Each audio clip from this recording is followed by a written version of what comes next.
Hi, I'm Brittleknee. I'm here with another build overview, and this one is for my split arrow ailment Saboteur. Ever since the introduction of the alternate ailments in Betrayal League, I've wanted to create a build around the alternate cold ailment Brittle, for obvious reasons. Using the Helmet Gale sight, every initial iteration of a build using Brittle ultimately failed. However, Delirium League introduced a new cluster-specific keystone that revived Operation Brittle builds a Brittle build, and this time we have a workable build that's actually in-game viable. The Interrogation unique cluster jewel adds the Secrets of Suffering keystone to the passive tree, which when allocated allows you to inflict Brittle, Scorch, and Sapped instead of Chill, Freeze, Ignite, and Shock. Let's quickly go over what these alternative ailments are. Brittle allows for hits to have up to a 15% chance to critically strike effective enemies, based on the cold damage of the hit that inflicted this ailment. This chance is further increased by sources of increased critical strike chance.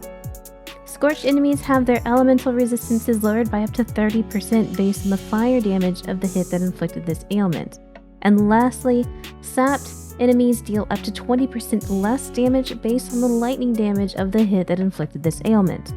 Some things to note about these alternate ailments is that they are conditional and are set up using Secrets of Suffering, as they can only be applied with critical hits, and their base duration once inflicted is 4 seconds.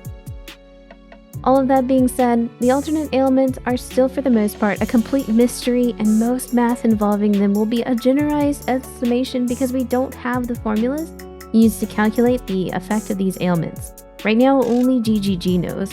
So Mark, please. Now let's go over how the build works and how we apply our ailments.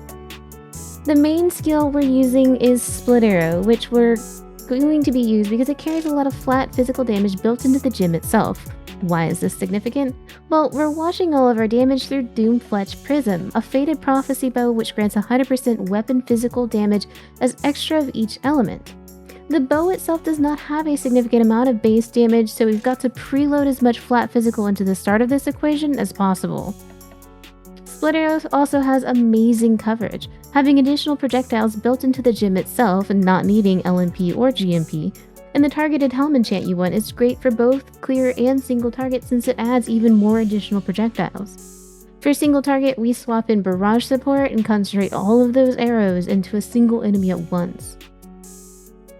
By gaining physical damage as extra of each element and washing it through all of our various modifiers and scaling, we'll be regularly hitting with each of our alternate ailments. Additionally, we'll be adding both Chill and Shock back into the equation with the use of Skitterbots. We'll sprinkle in a little peppering of physical as extra ailments from places like our amulet and our boots and further scale the effect of our ailments in just about every place we can. All in all, it ends up being a pretty fun way to play mines. The build layer also layers quite a few defenses to save your bacon on the instance a stray hit comes through. You'll have to still play the game, paying attention to the usual map monster mods that evasion dodge builds are routinely spooked by, as well as paying attention to boss and mob telegraphing. But while mapping, you'll typically have about a 76% chance to evade alongside 40% chance to dodge attacks and 30% chance to dodge spells. You'll have Valkyries to serve as a defensive cooldown if there's ever a cluster of dangerous rares or if you get stuck into an area where there's less space and mobility. We also stack sources of generic damage reduction in the form of Wind Dancer, Kintsugi, and the Sapped Ailment.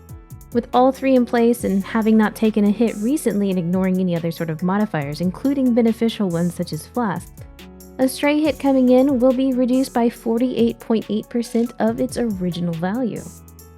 And on that note, that pretty much concludes this condensed build overview. Thank you so very much for your time and consideration, and don't forget to like and subscribe. Feel free to stop by the old Twitch or Discord if you have any further questions. Stay safe out there, exiles, and see you next time.